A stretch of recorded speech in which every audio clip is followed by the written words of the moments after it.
আপাতত বাড়ছে না পেট্রোল, অকটেন, ডিজেল ও কেরোসিনের দাম। বিকেলে এক আদেশে এমনটাই জানিয়েছে বিদ্যুৎ, জ্বালানি ও খনিজ সম্পদ মন্ত্রণালয়। অন্যদিকে বিশৃঙ্খলা এড়াতে রাত ৮টা থেকে সকাল ৭টা পর্যন্ত পেট্রোল ও অকটেন বিক্রি বন্ধ রাখতে চায় পেট্রোল পাম্প ওনার্স অ্যাসোসিয়েশন। তবে ডিজেল বিক্রি চলবে আগের মতোই। এছাড়া পাম্পের পরিস্থিতি স্বাভাবিক করতে সেনা মোতায়েনের দাবি জানিয়েছে অনেকে। রাত থেকেই লাইনে দাঁড়াচ্ছেন চালকরা। দীর্ঘ অপেক্ষার পর জ্বালানি তেল পেলেও চাহিদা অনুযায়ী মিলছে না পেট্রোল, অকটেন। অনেকের দাবি ৫ থেকে ৭ ঘন্টা অপেক্ষার পরও মিলছে না জ্বালানি। চালকদের অভিযোগ, অনিয়ম, বিশৃঙ্খলার কারণে পরিস্থিতি আরও খারাপ হচ্ছে।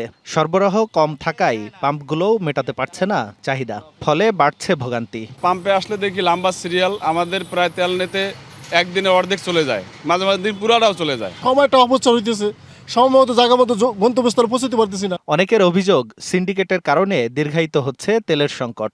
এমন পরিস্থিতিতে শৃঙ্খলা ফেরাতে সেনা মোতায়েনের দাবি তাদের। একটা পাম্পে সেনাবাহিনী অথবা বড় ধরনের প্রশাসন দিয়ে পাম্পগুলো ইয়ে করা দরকার। পাম্পে তেল রাখে এরা সিন্ডিকেট করতেছে। এটা হলে তেল মালিকদের একটা সিন্ডিকেট, তেলের হয়তো দাম বাড়ানোর জন্য এই কাজটা করতেছে। পাম্প কর্তৃপক্ষ বলছে, ডিপো থেকে সরবরাহ কম থাকায় চাহিদা অনুযায়ী তেল দিতে পারছেন না তারা। তেলের চাহিদা তো আমাদের প্রায় ৩ গাড়ি ৪ গাড়ি থাকে, এক গাড়িতে ১৩,৫০০ লিটার। তো আমরা পাচ্ছি এক গাড়ি ২ গাড়ি এরকম।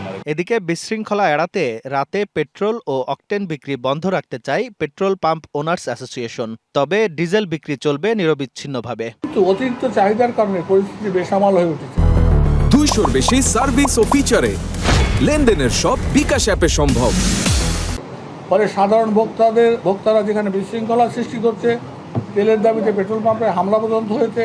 পেট্রোল পাম্পে তেল বিক্রির সময়সীমা সকাল 7টা থেকে রাত 8টা পর্যন্ত নির্ধারণ করতে হবে। পেট্রোল পাম্পে পর্যাপ্ত নিরাপত্তা দিতে হবে।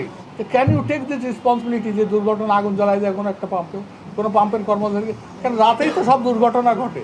এখন আপনারা বলতেছেন এটা আমরা আমাদের প্রস্তাব করেছি, আমরা উস্কেও দিচ্ছি না। আমাদের পাম্পের ট্যাঙ্কের মধ্যে যতটুকু তেল থাকে, সরকার এই কথাও বলেছে, যদি তেলের মূল্য বৃদ্ধি পায়, যার ট্যাঙ্কে যা আছে সব বেচে তারপর নতুন মূল্য ইমপ্লিমেন্ট করবে। কালোবাজারি বা তেল মজুদ না করার অনুরোধ জানিয়ে সরকারের কাছে নিরাপত্তা নিশ্চিতের দাবিও জানান পাম্প মালিকরা। আর বিকেলে জ্বালানি মন্ত্রণালয় থেকে পাঠানো এক অফিস আদেশে জানানো হয়, পেট্রোল, অকটেন, ডিজেল এবং কেরোসিনের দাম বাড়ছে না, দেয়া হয়েছে আগের দামেই বিক্রির নির্দেশনা। আঞ্জাম খালেক, ডিবিসি নিউজ, ঢাকা।